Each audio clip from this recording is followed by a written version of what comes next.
Welcome to Wine and Chill with Shanice Danielle. It's your host, Shanice Danielle, and I'm back for a new season, Season 3.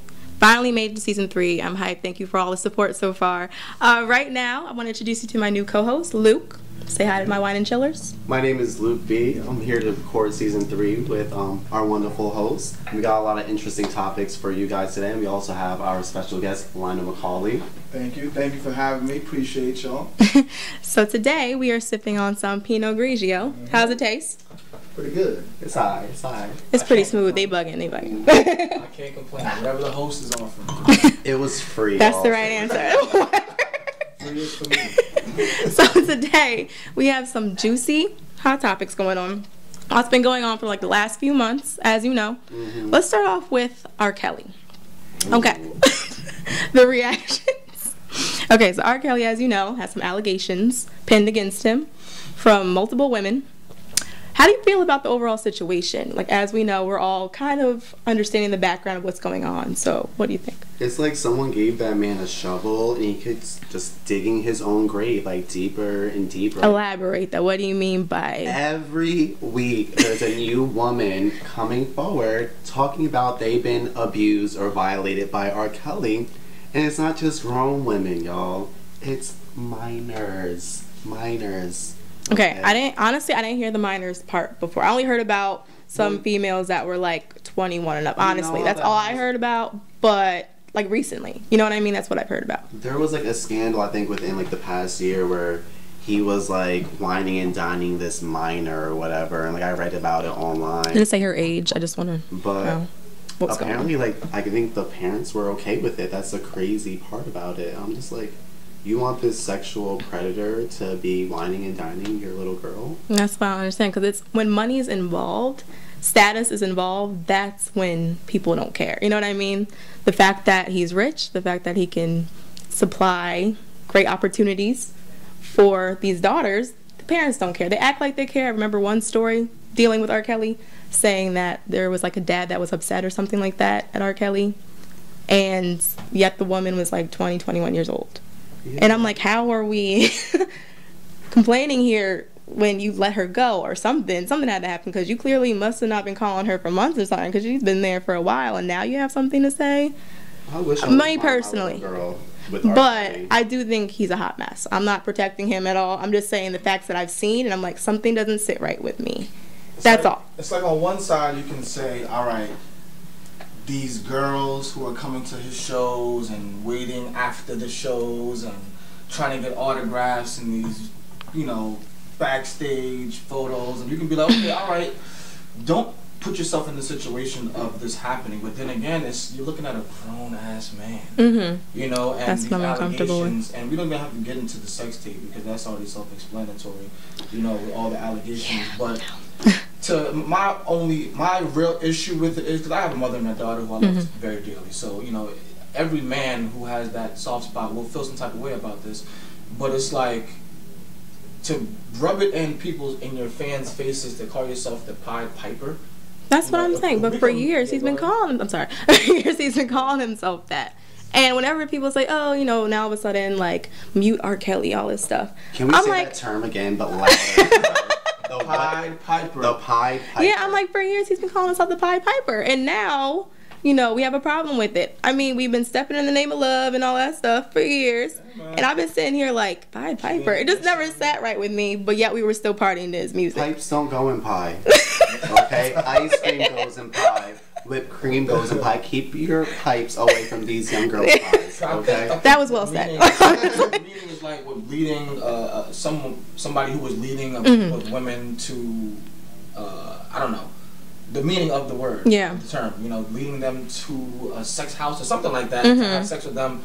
Don't quote me on this, but you guys can look it up on Google, of course. But to rub it in your fans' faces and to, like, you know, to talk about trolling, you know, that's to another level. You know, and to even have these allegations in 2018, you know, you got kids, you have a wife, you know, so to even, you know, and then his brother coming out and saying all these nasty things, saying that you spent $500 on your mother's grave, that's a whole nother story. But it's the fact that it's never a positive thing when it comes to R. Kelly, and why is that still happening in 2018?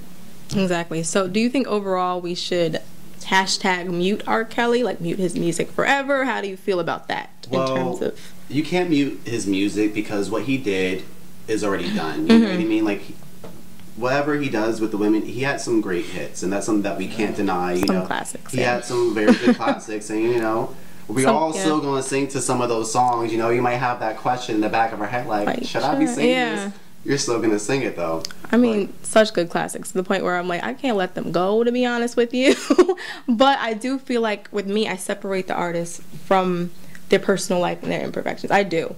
I try not to get involved too much in terms of the overall picture, because they got signed to be an artist, to do music. We don't need to know about everything about R. Kelly, but the fact that we do is unfortunate, you know. Well, the fact that he it's not a bad thing. It's just that, yeah, you're right, because he was very open about it for years. But at the same time, you know, I just wish that we as people would just focus on the art, because they weren't signed for the imperfections and all the hot mess stuff they do.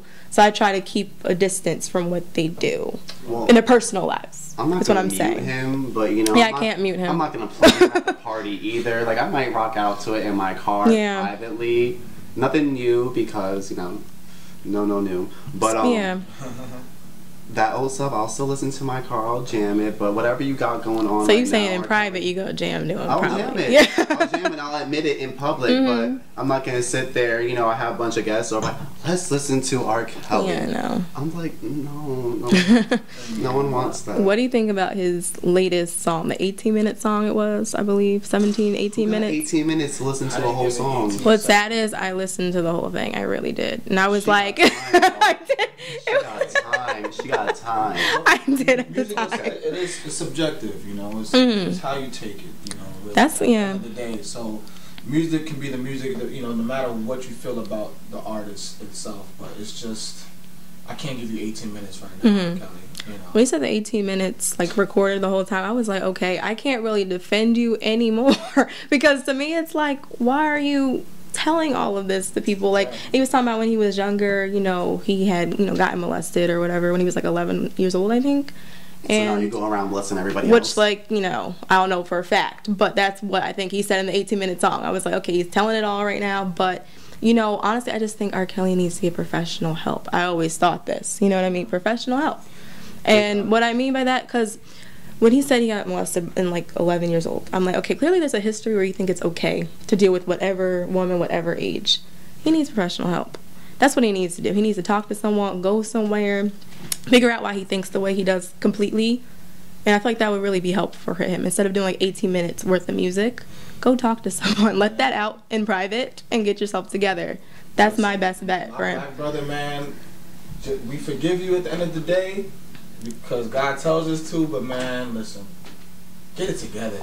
Yeah, he has a lot. Get it together, man. We don't got time for that, man. You know, get it together. He's so talented, and that's just what's unfortunate. It gets to the point. I'll let God forgive. Yeah. Okay? I can't give you 18 minutes if you mess around with 18 women, different lives, and mess them all up. So, you spend that 18 minutes doing something else. Sorry to cut you off. You're fine. Allegedly got women on you know, on leases and stuff. Like, come on, like, what is I did not hear about that. Yeah. That makes me extremely uncomfortable right now. Like, like slaves, like love slaves, sex slaves, you know, and stuff like that. And it's just, it's hard. It takes away from the music. You know? Yeah. So it's hard to, I guess what I'm trying to figure out is if these women are doing allegedly. Keep allegedly. Right, allegedly. Allegedly. Right. Don't quote me. But like, I'm trying to figure out, do these women go with him voluntarily? Like, they make it seem like no, they do. That's what's uncomfortable. I don't know. And then they set themselves up for failure because all the women going to his concert right now knows his game. They know his MO. Yeah, man, you should know what you're going to get. And so they set themselves up. You want to know why? Because they want a piece of his pie. That's what it is. He's a pie piper. They want some of his pie. Okay? He's not the only one trying to get a piece. Yeah. So they want some of his money. You know, at the end of the day, these girls go there and they know what's going to happen. And then when it happens, they want to go cry and get a lawyer and then sue him. But, you know, it's like, don't put yourself in the situation. Yeah. I'm not going to say what he did was right, but yeah, you don't deserve anything that came. Don't entice the man when you know what he's capable of. Exactly. Especially in 2018. Yeah. Did you guys hear about the Lifetime movie that's coming out? on R. Kelly and these allegations. They're gonna like have a documentary, I think, or something like that. I believe it's a documentary. They are, and they're asking for a big lawsuit because you're going by allegation. That's what gets me. There's no fact of any of this happening. Maybe it is happening, but we don't know for a fact. No one knows for a fact. So why would you invest in a movie that's just full of allegation? No one's gonna watch his Lifetime. I'm probably not gonna watch it either. But me personally, as an actor, as an artist, as an artist of the acting industry, I don't got time for that. Maybe I'll probably still watch it, just me being hypocritical. But do an interview with Oprah for an hour and a half. I'll watch that. Yeah. Do an interview with Oprah and let it all, just spill everything you want to say, anything you want to clear up, and get it out there. Oprah's a great interviewer, so yeah, that would be have perfect. that conversation. You know, I don't want to see no movie. I want somebody acting your life. You know, that's just me, my perspective. Yeah, it's supposed to be like a 3-part series of allegations. And who's gonna sing the music on top of that? Don't know. I do not want to think about that. It's gonna be a mess because Lifetime messes up everything. It's guaranteed. With Aaliyah, man. Yeah, that was a mess. That's a topic within itself. That movie. We can go all day about that. Right. So, Luke, what is the next topic that you have for us today? So our next topic is going to be about Bill Cosby and how the judge denied his retrial. And you know, what's her name? His wife, Camille. Camille. She's really not feeling it, y'all. And so, like, I'm not feeling it. I think. What do y'all feel about that? Like, do y'all feel his retrial or denial of his retrial? The whole Bill Cosby scandal is the typical trying to break a black man down in Hollywood. That's what I think. Since there's a lot of white women saying, "Oh, he did this to me. Oh, he did this," it has to be true, apparently. And clearly, I just think there's a setup for Bill. You know, Felicia Rashad, who played Claire Huxtable on the Cosbys, you know, she said, she was like, they're definitely trying to destroy Bill and the Cosby legacy, and I think so too. Wasn't he also trying to buy a TV network? NBC. That's been a rumor. I don't know if it's facts though, but there was a rumor for years that he was trying to get NBC. You know, there might be a plot to just take the man down. I think so. He's made NBC billions. He's made them billions of dollars over the past 30 years.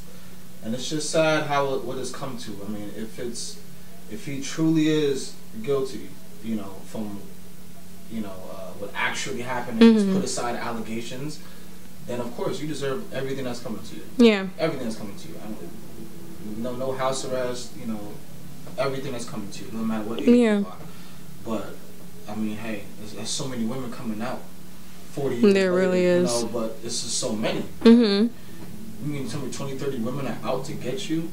You know, not that it's not impossible, not that it's impossible, but damn, you know, what was you doing? Because you was the man in the 70s and 80s. You know, I wasn't around at that time. I'm a 92 baby, but you know, it's a hard one. It's a sticky one to even comment on because it's like, you know, you've been convicted, so there has to be some concrete evidence to put you there, and you know, and the amount of drugs that was around at that time, and like. You know, and women putting themselves in those situations, men taking advantage of them. You know, but I feel like since he's in his 80s, he couldn't at least get house arrest. That's what I find interesting. Like, they really wanted to torture this man, putting him in jail in his 80s, and they barely had solid, concrete proof on everybody. You know what I mean? I'm just saying. And my thing is, what are they doing with this man while he's in jail? Like, is he just putting them with the general prison population, or are they giving him a special room? Because you just can't throw Bill Cosby in jail and let him mingle around with all the prisoners. What, you know, $500 million.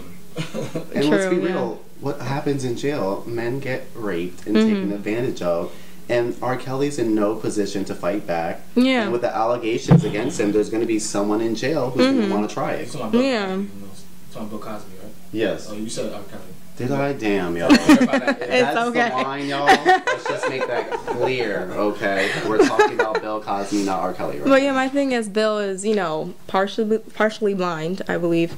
And I just feel like if he's partially blind and he's in his 80s, what harm can he really do being in his house? I don't think he's moving too much. He can do a lot of harm. Really? He has a cell phone, doesn't he? That's a powerful device nowadays. True, but I don't know. I just feel like he's too old. Maybe that's why it hurts me. He's just too old to be in there. That's just what I think. I hate to bring ageism in here. He doesn't have the will right now to be doing things the way he used to. But the urges still might be there. So if he has an opportunity, he might still take it. You know what I mean? I feel like for years, though, you know, Bill has made such a positive image for black people. I mean, I wouldn't be surprised for years if they were after, like, Hollywood, after him.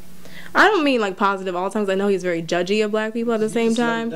I remember some clips, I'd be like, dang, you know, he's coming at black people heavy right now. But I feel like in terms of, like, the Cosby Show, A Different World, shows like that, he really shaped a good image for black America. Well, and if he tried to take over NBC, you know how black that would have been. Yeah, like showing. Like, so I wouldn't be surprised if NBC did play a part. Black families, television, you know, and like having something for not drug dealers. Yeah. You know, he's a doctor and shit like that. You know, so yeah, for sure, I agree with that. You know, definitely was everyone's celebrity dad. You know, but none of that lasts forever. You know, it's sad. You know, but hey. It's like you look at things like the Central Park 5. Like, do you blame it on the system now? You know, the corrupt system. You know, because Central Park 5, they were, you know, deemed innocent. You know, and not to talk about Donald Trump, but you know, he definitely tried to enforce the death penalty on them. So it's like, is it an attack on black people in general? You know, should we start, you know, arresting these women who come out lying? You know, especially after these people are doing 20 years in jail for something they didn't do. You know, and then come out innocent, DNA. Everything, you know, so it's so much that goes into it. Bill Cosby, man, still salute you, man. Best to you. But I guess, like, in terms of, like, Harvey Weinstein and stuff, like, he got off for basically, you know, and that's why I'm like, race definitely plays a part in this, because you have Harvey Weinstein, you have Charlie Sheen, you have the guy, I don't even know his name, from Seventh Heaven, the dad, who was a pedophile and doesn't have to do any jail time. And no one thinks that we can't play the race card in a situation. You can't, because why is Charlie Sheen allowed to sit here and act all racist? And, I mean, not racist, all with the women, and, you know, he has HIV, and he knowingly gives women HIV, and he's not in prison? Like, what? Still walk in the streets, Allegedly. No. That's what they would say. We know that's true, allegedly, but it's like, you're sitting there giving these young girls HIV. That's like, you're not killing them, but you're killing them. You know what I mean? That's like that's like a death sentence. Like, if you have HIV, when you get that notice, you're just like, well, damn, my life is over. Like, everything is changed. You know what I mean? And so it's just like, how are you not in jail, and how are you still getting sponsored and having a TV show and everything's okay? You know what I mean? That's what's so surprising to me. You know, they're so quick to throw Bill in jail. Like, he got into jail so fast, so quick, and yet you have all these white men who are publicly creepers, let's be real, and still walk in the streets, you know? And I just feel like that's an awkward thought to think about, a sad thought to think about. It's a problem in America that we have, you know? Things, you know, tend to lean towards white people, or things get whitewashed, and then, you know, minorities are held accountable for certain things that white people aren't, or penalized, you know, more severely than, you know, their white counterparts. That's why when people say in America, you know, race isn't a thing anymore, it's very much a thing. We see it. It's always been a thing, and it's like, the more you say it's not a thing, the more it is a thing. Because if we can't openly talk about these problems, then it's like, why are we trying to be hush-hush about it? So all these things could happen behind closed doors, and we're just sitting here like, everything's great, everything's fine. No, it's not. We should be discussing these things, and we should be looking for solutions to these problems. And not going to say that it's easy, you know what I mean, to find a solution, but it's like, we should constantly be working towards that solution. Exactly. So speaking of, you know, R. Kelly, Bill Cosby, Kanye West. Can we talk about Kanye? Let's talk about him. I'm just shaking my head right now, y'all. That's what I'm doing. Because Kanye, for me, it's just a, not touchy topic. It's just like, really, Ye? This is what we're doing? That's all I have to say right now. I mean, it's, you know, we don't got to get into the, well, we could, the whole 13th Amendment situation. Get into it, Lionel. It's just that, you know, if you want to go back to, what, 2005, right? You know, he was up there saying George Bush doesn't do anything for black people, and, you know, but it's like, you gotta ask yourself, Kanye, what have you really done for black people? Collectively, systematically, you know, cause he's obviously hands down the most influential artist of our generation, whoever's in their 20s. You know, so with that being said, it's like, it's just sad that, I don't want to say the money, but you know, you could say that mental illness takes a place into this. Yeah.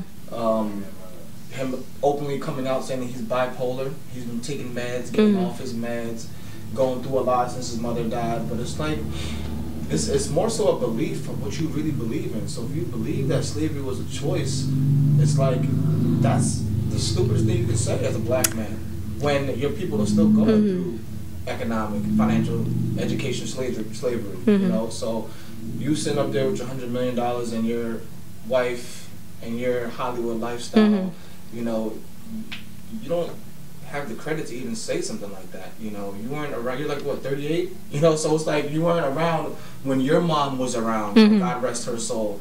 And multiple people that came out, friends of her, that will say, oh my goodness, like, she will never think this way. She will never be in that mind frame. Like, she's turning in her grave. You know, like what people are saying. You know, but it's like, my question to Kanye West is, where is this coming from? Even if you feel this way, for you to openly support Donald Trump, you know, okay, that's what you want to do.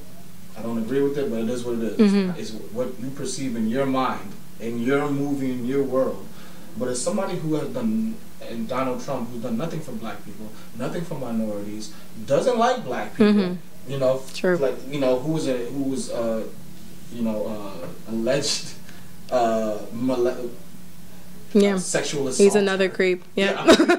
You know, what is there to support with him? What good has he done for our country for you? It's not even to talk about Donald Trump. This is why Kanye supports him and why he thinks this way. You know, if you were a minority still grinding and still trying to get those $1 million, Kanye, you're not going to be talking about this was a choice and this was that, and you know, you want to be Walt Disney and Kim Kardashian, the most beautiful woman of our time, which is fine. You can say that as your wife, but it's like, I don't know. I mean, it's a sticky topic because it's like, where did your mind change from saying that George Bush does nothing for black people, but then you openly support a racist, a white supremacist? You know, so that's all I gotta say about that. You know, I feel like for now, at least. When Kanye said slavery is a choice, I think that was the worst wording Kanye can ever put, because I was like, does he know how he sounds to the public right now? That was my thought. Read a text. I'm like, have Google on your phone. I'm like, regardless of what you think, it's how you execute it, how you say it. So when he said slavery is a choice, I heard it like about 3 times, right? I'm trying to just hear him. I'm like, let me see what this man is. I really just hear that. So I heard him. I'm not defending how he presented this at all. I feel like Kanye has been talking about for years in a way, making sure that black people don't think in the same mindset as we did 400 years ago, as he says.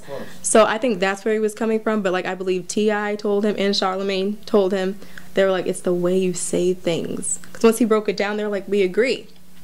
But the way you say things is what throws it off for people. And when I first heard it, I was like, you know what, Kanye, I don't know what's going on with you. You know, why would you even say that? Because I thought about the George Bush. Bush doesn't like white people. But at the end of the day, I'm just like, you know, I think what he meant was he doesn't want black people to think in that same mindset as we did back then. He wants us to feel free, mentally free, to be able to do what we want to do in life and not feel restricted. I truly believe that. But it's the way he said it. You cannot come out here saying slavery is a choice. My thing is, say it better. You know what I mean? It's never been a choice. You know what I mean? To say that it was a choice doesn't help anyone's mindset now. You're gonna tell me that all those people that were shoved into the ships, you know, on top of each other, chose to be there? Telling people that slavery was a choice doesn't help anyone in this day and age, because, you know, people are still experiencing systematic racism. You know, there's plenty of communities where they have it out for black people, they have it out for Spanish people, all the minorities, and you know, you'll see, you know, when they're arresting people, you look at the demographic, there's like a little percentage of the white people, and then you see a big percentage of black people, you see a big percentage of Latino people. And so it's like, when you say comments like that, you're not helping your own people. You know what I mean? You're showing up with Donald Trump in his Oval Office wearing a Make America Great Again hat, but it's just like, when was it ever great? Who was it ever great for? It was great for white people, and maybe if you're rich, you know what I mean? And so it's just like, you're not helping your own people, and you're not helping yourself at the end of the day, because as an audience that listens to you, we have to be able to relate to you. And we're not relating with you right now, you know what I mean? And that's gonna affect you and your music, and it's just like you're gonna fail as a celebrity, you know what I mean? Like Beyonce and Jay-Z, they don't want to talk to you because of the things that you're saying, because they're so controversial and not all of it's factual. I'm all about freedom of speech. I'm all about, you know, say what you want to say what's on your mind and believe it. It doesn't matter what anybody else thinks. But you gotta understand, when you're speaking rhetoric, that's not real. It's like, Kanye, you're a very intellectual person, so it's like, I'm sure you've read a lot of books. So go look up what Trail of Tears is. When Andrew Jackson led hundreds, if not thousands, of Native Americans to, they linked up and wanted to, be friends and shit, and then you ended up killing every them, raping and beating up women, raping 13-year-old, 14, 15-year-old girls, and they're out there, having our babies as alligator bait. Threw us on, stole us from Africa and put us onto slave ships for 2 weeks traveling to America on a ship with hundreds of slaves crammed in, chained up, some sleeping in pus, menstrual cycle, feces. You want to say it was a choice? We were chilling in our motherland, So for you to say something like that, it's just so sad, because your word, especially the people who are in high school today, who are listening to social media, cause we're a little older, we're 26, 27, so we're in like the middle.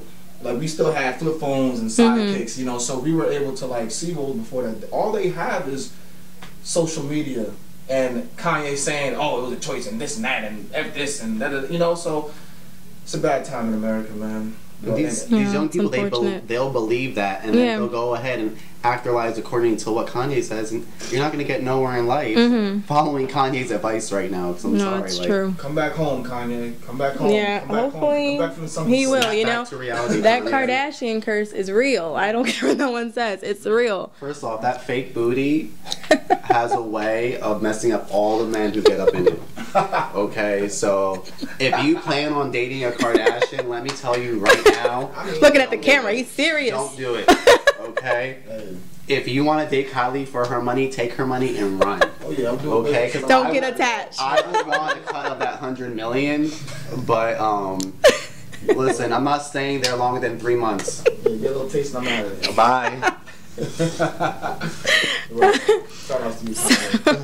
Kanye, we pray for you. We pray for you. We hope that you get help, like real help, and we hope that you get out of that Kardashian curse sooner rather than later. Yes. How about that? Kanye West, I'm speaking directly to you. If you ever need me to slap some sense into you, he'll gladly do it. I got you, bro. Yeah. Kanye, man, just go in your mansion and bump All Falls Down. That's it. Such a good song. Come back to reality. Right. Man, we'll see what happens, though. So what's the next topic? So I know I heard about some Nicki, some Cardi news. Yeah, so Nicki be talking. Nicki loves to run her mouth. So what did she say? Yes, let the people know. Apparently, Nicki Minaj said that she really, really, really wants to beat Cardi B's ass. I couldn't believe I heard that one. Straight up disrespect. So I never heard it. So where is this coming from? Where did she say this at? According to the Shade Room. I heard this from the Shade Room. Where did the Shade Room get these details at? I think Nicki had talked on Queen Radio. On Queen Radio? Yeah. Queen Radio, that's where she talked, and she was just going off. I guess Queen's gotta talk shit on their radio show, and they don't have any #1 hits. So, I really want to see Nicki Minaj beat Cardi B's ass, because when Cardi B threw the slipper at her, she was like, "I'm right here, right behind your security." Okay, well they're right there too. Yeah. So can you move them or something? Like, if you're about that life, please step up. Yeah, because Raw Ali from Love and Hip Hop New York, she was the one who fought Cardi. And my thing was, Nicki was talking about on Queen Radio, like, oh, I told Raw to calm down, it wasn't worth it. That she was like, but I want to, beat Cardi's ass and all that stuff. And I'm like, but you were there. That's my first thought. You were there in the corner. You could have easily you had plenty of just had a fair fight. That's all I'm saying. You could have had a fair fight. And Cardi was waiting apparently, but then someone threw a shoe, and then she got injured, so she had to go. That's the vibe I got from everything. So I'm just like, but you were there in the corner. You could have easily said what was on your mind, but you're saying it on Queen Radio. What's up with that? I mean, at the end of the day, I think these women just enjoy their money. But you know, we can't blame Nicki talks junk. Let me finish. Yeah, enjoy your money, but it's like when you start, you can talk about rap beef and you know, hey, I'm the best. This man, y'all trash man. Da da da da. I'm the best out here. That's cool. But when you start, even Remy Ma said it. When you start trying to like prevent me from getting to the bag and feeding my children. You're telling people not to book me and not work with me. That's what people, yeah, that's what people didn't realize about Remy. They're just thinking Remy was just talking mess, hating Nicki for nothing. And Remy was like, she's stopping my bag. Like he said, you know, they're stopping my bag. Right. You know, she's over here telling people not to book and all that stuff. And she's like, and I got to feed my kids. Yeah. When I heard that, well, I was Team Remy anyway. You know what I mean? But when I heard that, I was like, come on. And there's multiple people saying Nicki stops their bag. No one likes Nicki. Right. In the industry. I got a feeling no one likes her. I don't got to be in there to know. I know. Okay? I don't even like her. I've seen Cardi perform twice, and she's a great performer. I respect her elevation these past 2-3 years, you know. But with Nicki Minaj, that's why she got Don't Get the Day, man. She had it coming. Because you're already the queen of this. You got that. You got that title for sure, 10 years in running. You know, even if people think you fell off, whatever, you sold 185,000 units the first week on I hate to say it, a female rap album. That's big. Yeah. You know, for rap, like a rapper, you know. So, and I remember the thing was that Travis Scott sold more his second week than Nicki's first week. You know, so that's when Nicki started getting upset and saying whatever she was saying on Twitter, saying, oh, well, they he's he was selling merch with his stuff, and using Kylie to promote. Yeah, and you talk about the child, about Travis Scott's child, and always Kylie posted up a baby, and like, come on, really, a queen? Yeah, a queen. You think Beyonce is gonna go out and Beyonce don't talk to nobody. She don't talk to nobody. She doesn't do interviews. She's not talking junk about no one on Queen She's like, ooh, the peasants. Like, she doesn't bother nobody. That's what a real queen bee does. Exactly. Okay? She's not going to sit there and talk like she's some insecure someone's coming up new taking her spot. And it's like you said, you know, Nicki Minaj's been the queen of that. Oh, yeah. You know what I mean? So, like, no one could take her title. But when you sit there and you go on your queen radio and you talk down on all these other artists, you know, who are just trying to, you know, get their own hustle going on, make a name for themselves. It's like it brings you down as a person because now we're not looking at you as this high figure that, you know, deserves praise and respect. We're looking at you like, wow, she's a shady queen. Yeah. She ain't a real queen. She's shady. She's trying to stop people's bags.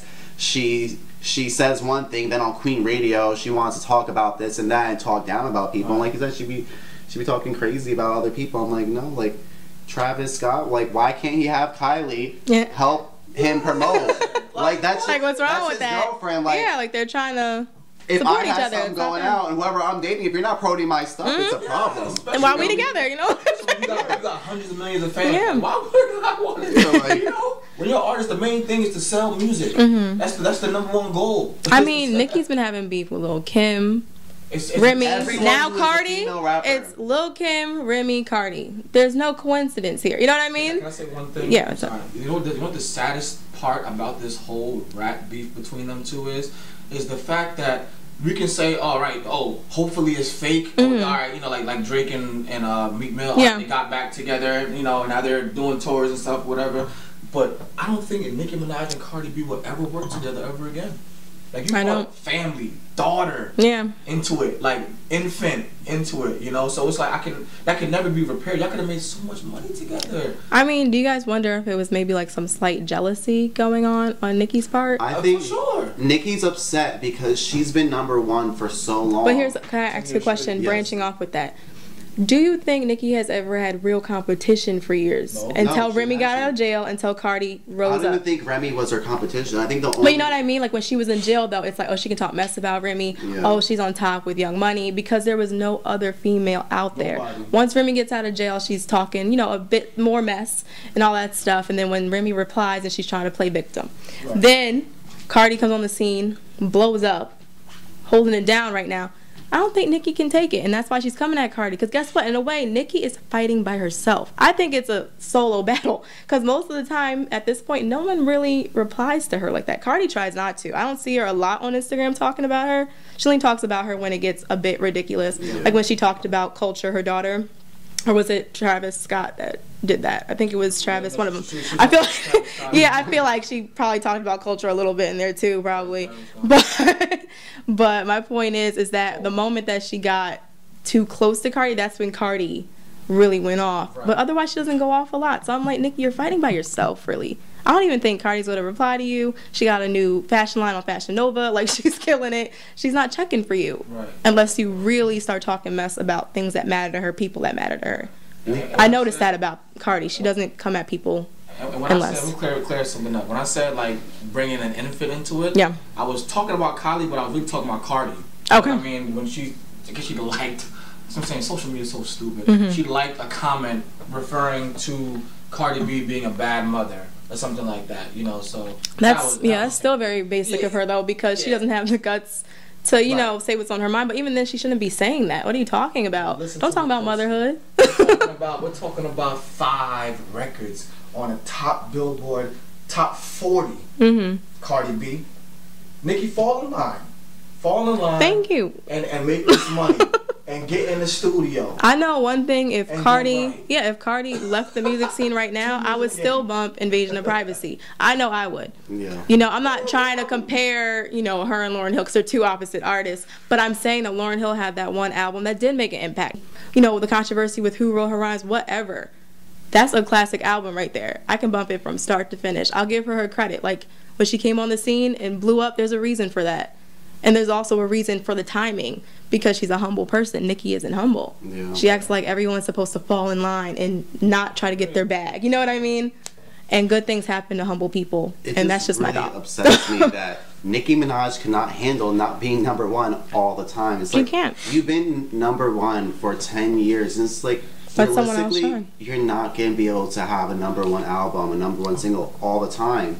And it's like, Beyonce doesn't even have a #1 album or a #1 single all the time. But you want to know what? She has loyal fans, and she makes music that makes her fans happy. So guess what? They ride for her. And she doesn't sit there and talk about other celebrities. Because you want to know what happens? Most of the times, your fans are still fans of those other people. And, you know, it's like, when you sit there and you talk about it, it's just like, it messes up everyone. You know, it messes up the other artists. It messes up your fans. Because now they're just like, you know, I can't listen to that. Or, you know, you have these young people in school, they might still listen to it. And then you have, you know, the popular people be like, oh, well, you're a loser because, you know, you're doing this and this is not what Nicki said or what Beyonce said or whatever. Well, not Beyonce because, you know, Beyonce's classy. But, you know, you get my point. You know, I'm not going to say I don't listen to Nicki Minaj here and there. There's a few Nicki songs I do like. I'm not going to sit here and be like, oh my gosh, I never listened to her a day of my life or whatever. But I do feel like what throws it off for Nicki is her personality. The way she can't befriend fellow female rappers. You see the way Lil' Kim shows love to Remy and Cardi. You know, united. You know, if they did like a Ladies Night remix or something, you never know, because I heard they were going to do like a new one soon. Nicki wouldn't be involved, and that's so sad because she would probably kill a verse. You know what I mean? But no one wants to bother with you because your energy is so negative. Why are you so negative? Let other people win. I think it's an ugly thing to do. Yeah, she's pretty on the inside, but she's ugly on the inside, you know? Pretty on the outside. But yeah, and that's what I'm getting at, you know what I mean? Like, I haven't seen a humble moment from her yet. That's what makes me uncomfortable. Doesn't knock down pawns. I'm sorry. Yeah. What happened? Like, a real queen's not going to knock down her pawns. Like, you want other queens sitting with you at your table. Yeah, if you want to win, be humble. Encourage your fellow counterparts. You know what I mean? Like, encourage everybody that's trying to do what you're doing. Teach them some things, too, if you want. Yeah. But don't sit here and knock Cardi for trying to get a bag, knock Remy for getting a bag. They have every right to want to, you know, climb the charts, too. They have every right to want to win, too. So that's what pisses me off about that. So I feel like Nicki, once she humbles herself, once she realizes teamwork makes the dream work, trust me, people will probably, you know, become a fan again. There's still, you know, Team Nicki people out there, I'm sure. But for me, I just can't, as long as she acts so arrogant. I just want Nicki to stop talking junk about other artists and make good music. Like, it's simple. I still listen to Nicki Minaj. Like, I love some of her music. Like, I used to be a huge fan of Nicki when she first came out. But then, like, as I started following her, you know, I get to know her more as a person than an artist. I'll listen to her interviews, and she'll say little things that I'm just like, wow, that makes me think differently about you. Or, like, someone, for me, like a gay man, you know, during the whole shooting that happened in Orlando, you know, she has such a large LGBT fan base. And, you know, I saw all these celebrities, you know, wishing their condolences for, you know, the victims and their families in Orlando. And, you know, she didn't say anything. You know, she had a lot of people hitting her up on Twitter, like, you know, like, hey, like, you have a lot of fans that are part of this community. Like, why aren't you sending out your condolences? And then she goes and says, well, I believe what the Bible says, and that's that. And I'm just like, well, if you want to believe that, you know, She's that's so perfectly fake to fine. me. But Like, that doesn't mean that you can't sit there and give your condolences to all these fans, you know, made you basically who you are. Because when you first came out, I could have swore that you were bisexual and you were signing bitches' titties or whatever the case was. Yeah, she's you know what I mean? not So it's just like humble. And it's like everyone coming at her in the industry, like, oh, she stops my bag and all that stuff. It's not a coincidence. She's not a good person probably to people in the industry. She tries to act like she is, tries to play victim. I don't think she's a victim. I don't buy into any of it. She's not the victim. Because, you know, Cardi's a real chick. You know what I mean? Like, she's not afraid to say what's on her mind, all of that. You know? So that's just what I'm realizing. Is that Cardi is just super real. She's not going to sit here and, you know, play bubblegum or act like sugarcoating or anything. I feel like she's very upfront. So if Cardi says, oh, she's trying to stop my bag doing this, I'm believing it by default. I feel like she comes off more authentic. I believe Cardi. I don't believe what Nicki Minaj does. And I don't listen to Queen Radio just because I feel like she's just using that platform to talk junk about other artists instead of making music. Why don't you worry about getting your hits on the radio instead of talking on Queen Radio? Yeah, I just think it's an ugly thing. But moving on, man. Yeah. Get your money, man. Next, yeah, basically, I hope one day everyone could be cool. You know, that'd be a beautiful thing. Because hip-hop's a beautiful thing for the culture. Let's do it, right? Like, why are we all beefing? Let's all make a song together, you know? So next topic. Did you guys see on Instagram or Facebook, whichever one, this black chick on Dr. Phil saying that she's white and going off about black people? Can we quote her for a second? Yeah, quote her. I'm about to say, Luke got more. I'm not like these Negroes. I got straight hair and blah, blah, blah, blah, blah. And it's just like, girl.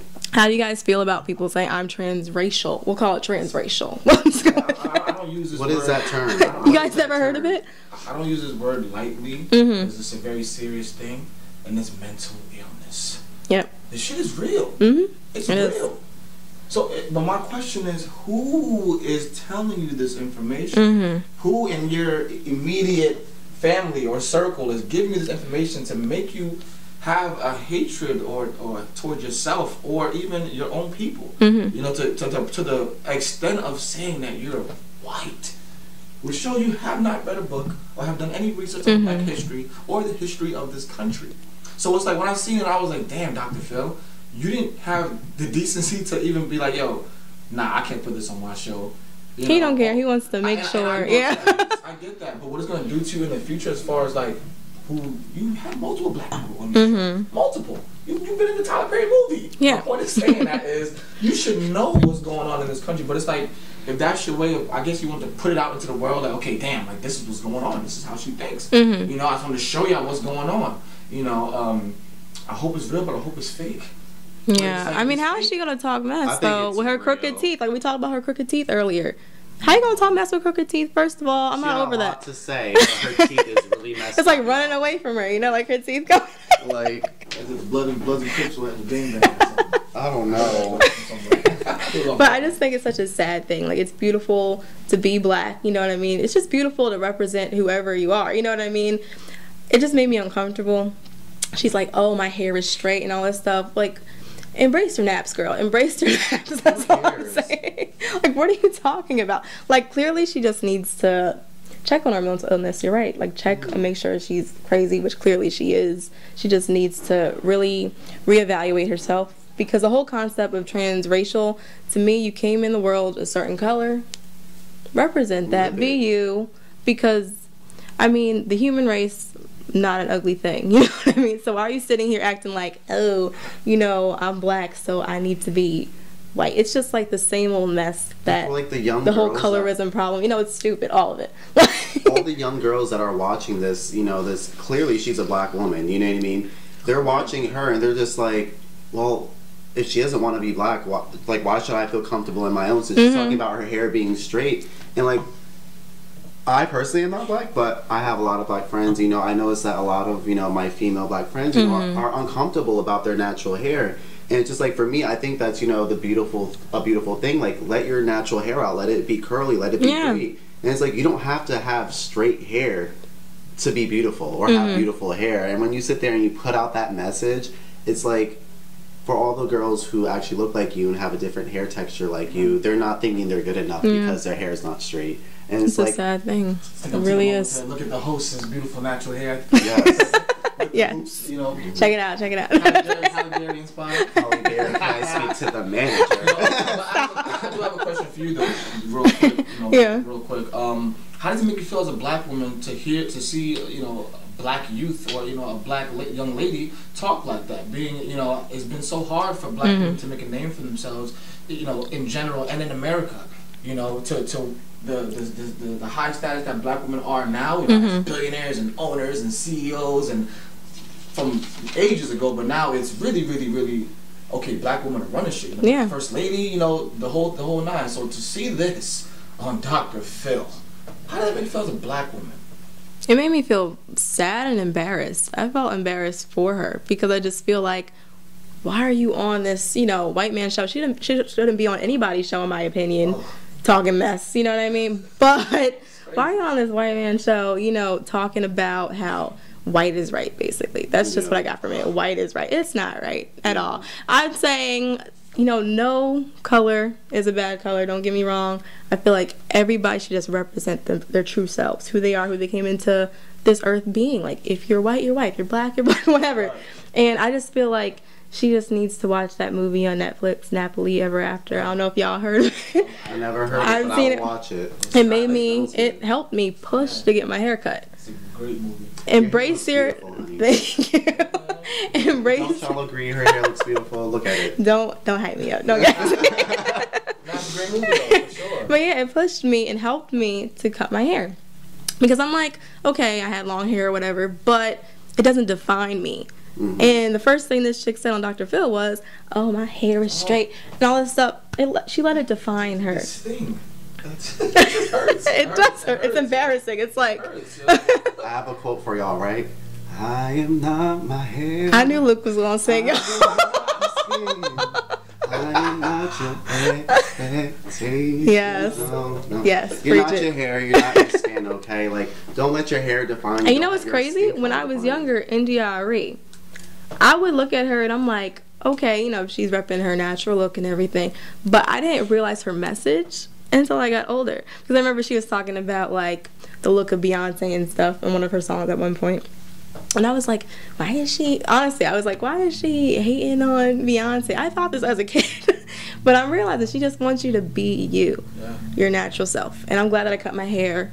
And I hope that old girl from Dr. Phil realizes it's okay to be black. It's a beautiful thing to be black. And you shouldn't, you know, down yourself and your people. Yeah, exactly. You know what I mean? And then, yeah, like you said, embrace yourself and your people because, you know, you have thousands of other girls that look like you and are thinking, you know, if you feel this way, then I should feel that way too, and I feel like I'm not good enough. I hope that she really, you know, looks in the mirror one day and realizes the beauty within her. You know what I mean? That's all I have to say. I just want to meet her mother because I don't know who allows someone's not teaching her right. Exactly. I will beat her until she gets the right message.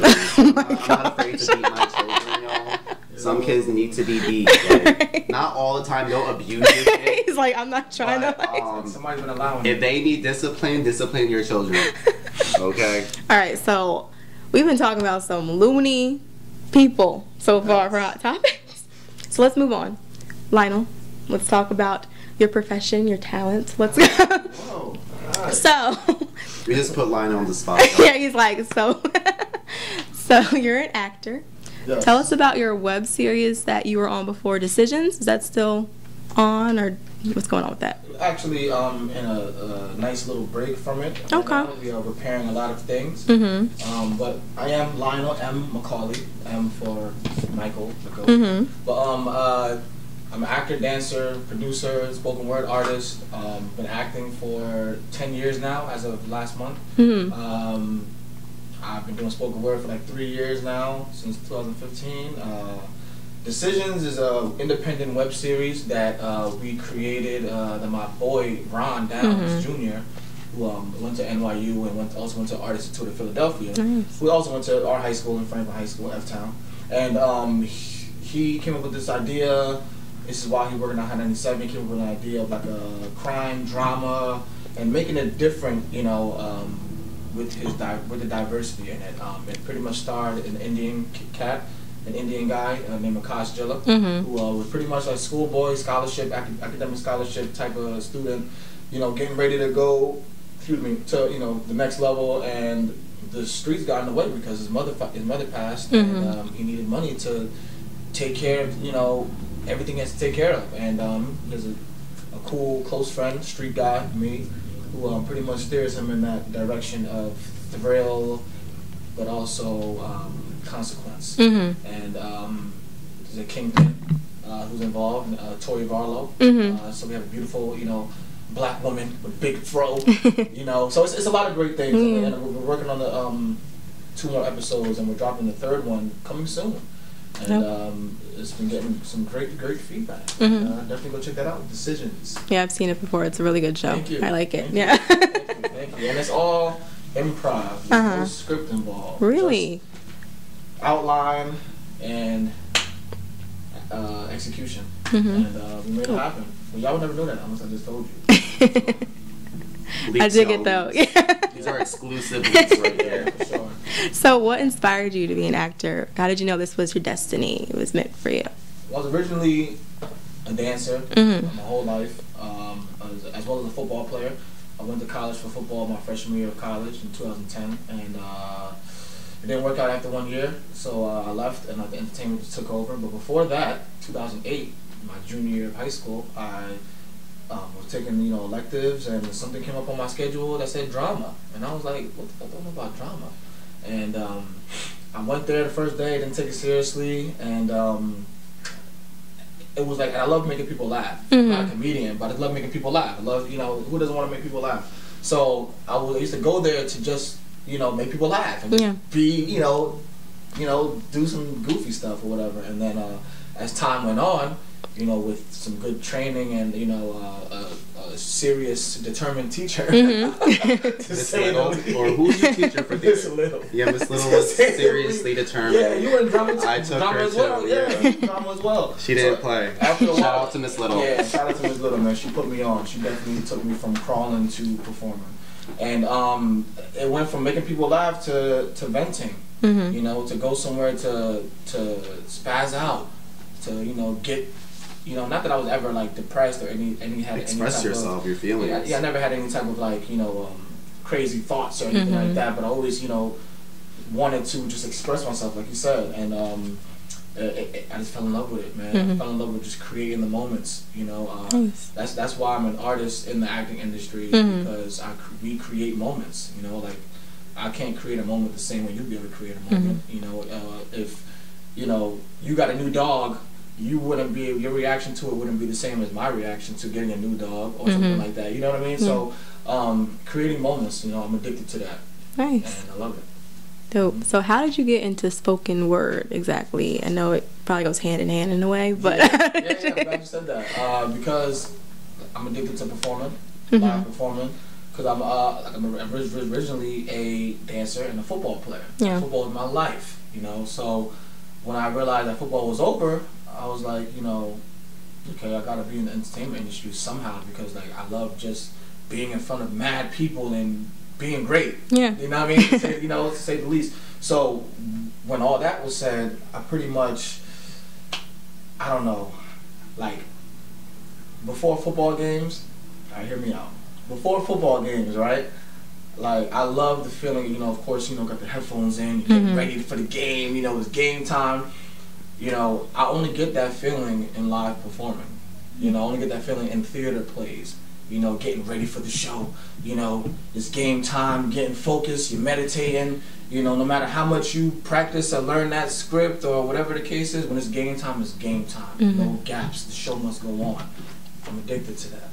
You know, so that's the only time I can ever get that feeling. Like before the game, like, you know, playoffs, like, you know, like I really think crazy. My thinking is wild when it comes to this thing, but how spoken word came to that, I needed a platform to control my performance. Like when I'm doing a theater play, it's like, okay, we rehearse for like 2-3 months and then we perform. Cool, I love it. But with spoken word, I'm in control. And I can perform 3-4 times a week if I wanted to. Go to this open mic, go to that open mic, go to this jazz spot, or go to this place, or go to this spoken word spot, whatever the case is, and I'm in control of that. So like, I love the feeling of live performance, the live reaction, the, you know, just hearing the oohs and the ahs, and, you know, I'm good with my words, and it helped me with, you know, like writing scripts and like becoming more like a writer. So, yeah, I love spoken words. So wait, tell me more about your script writing. Now I'm even more intrigued. Hold on. It's still I'm still elevating myself. You know, I've been writing monologues and stuff like that. Write spoken word that just channels out into so many different things. I most recently did a monologue for my segments called Monologue Mondays, every Monday usually. But pretty much I improvised the monologue. You know? So I think it's not even just more so the writing, is the imagination that brings it life and stuff like that. But yeah, I'm still progressing with the writing, still with the you know, the writing outlines and stuff like that. Yeah, it's definitely cool. Organizing ideas, you know. So soon come, you'll see some stuff coming, man. Yeah. So producer swag. Today, do you have any spoken word to share for the people out there today? What? It's like, no, I got a little something. Okay, let's hear it. Something like closer, or is that safe? I don't got money to pay. You need some like really close. You have to hear every breath and growl. Y'all pay attention. This is more so. This is something I call. Here we go again, and it's kind of political, more so inspiring to our people. And then I have another one called Life, My Friend, that I'm just gonna connect it. So it's just one thing. So, and I wrote this, of course.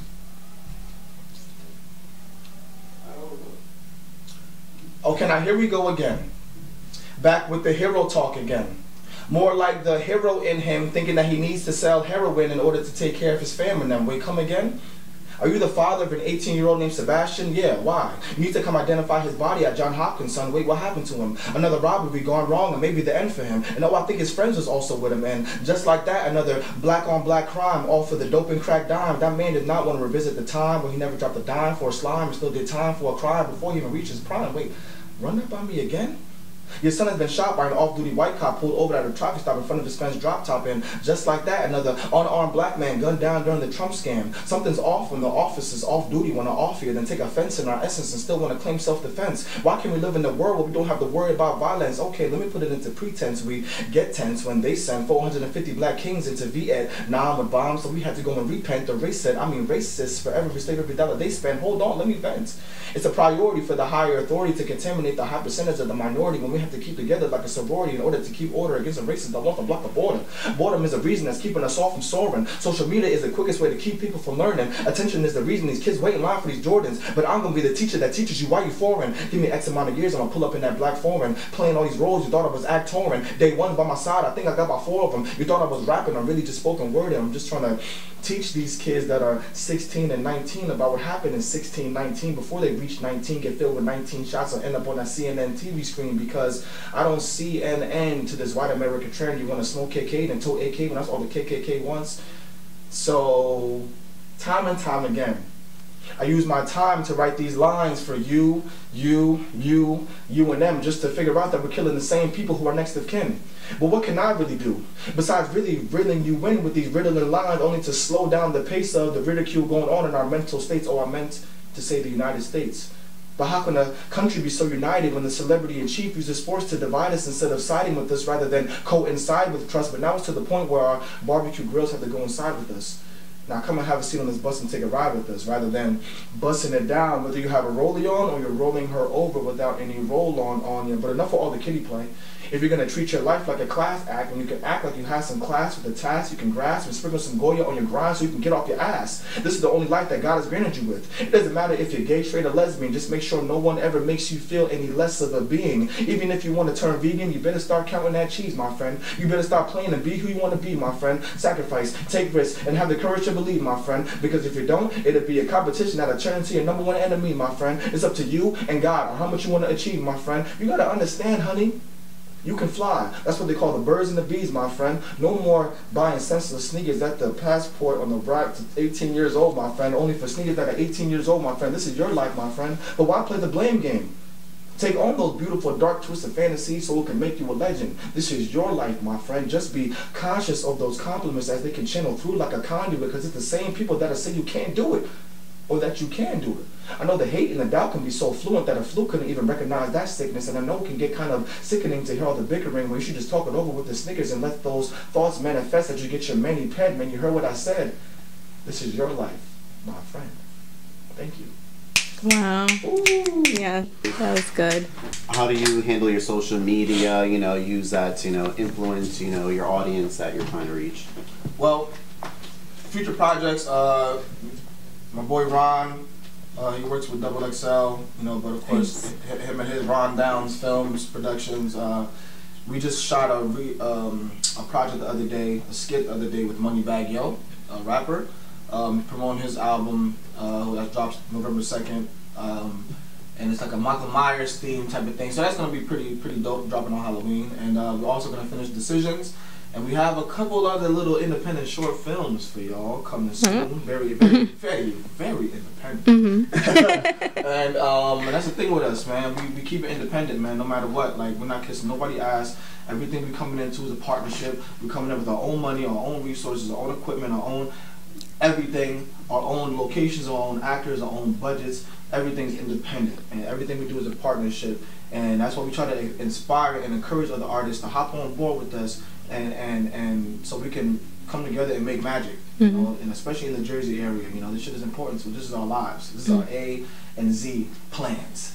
And what we do, you know, is like I said, to inspire other people to do their own thing, man. As black people, not even just black people, artists in general, is to, you know, stop kissing people's ass and get off your ass, get to work, and make a job for yourself. You don't have to answer to nobody, you know, and you don't have to be asking Dame Dash for money like Lee Daniels. But that's a topic for another day. But you know, you know, our projects are really based off of, you know, sending convenient messages while impacting and reaching out to the open and closed-minded individuals. And it's things like this that I come to, you know, where we can connect. You know, somebody who has their own thing going on, you know, and we're teaming up to, you know, create magic and create content, you know, for people. And that's what we're focusing on. It's going to be a big year. One last thing, I don't mean to take the mic up too much. I've been traveling the world the past 2 years. Very blessed to be doing that. I'm actually going to London and India, December 1st to the 23rd, and I'll be performing a digital film theater play that we're doing with a company called Sign Dance Collective International, based out of the UK. And I have creative control in the poetry section of the project, so I'm pretty blessed to be doing that. So with all this, I'm saying is, everybody get off your ass, inspire people, impact the community, and be happy while performing your passion. So what's your Instagram so people can follow you? Instagram, Facebook, let them know. Everything your social media is Lionel M. Macauley. That's Lionel Macauley. That's on Facebook, Twitter, Snapchat, Instagram, LinkedIn. You know, don't sleep on LinkedIn. Every platform, you'll find me. I'll follow back. Love y'all. Dope. So thank you, Lionel, for coming on today. Thank you guys, and thank you, Luke. Yeah. For being my co-host. Hopefully you show up next week. You know what I mean? And thank you so much to my wine and chillers at home for checking out the first episode. I hope you support and check out the whole season. On that note, thank you for pouring up with me and pouring up with us. And I hope you have a great night. Catch you next week. And make sure to vote November 6th, right? 6th? Vote. Vote. 666. Don't say 666 like that. People I'll take that back. I mean, like, please, don't hold me just down. Go vote, y'all. Make sure your voice is heard. Okay? Just go vote, please.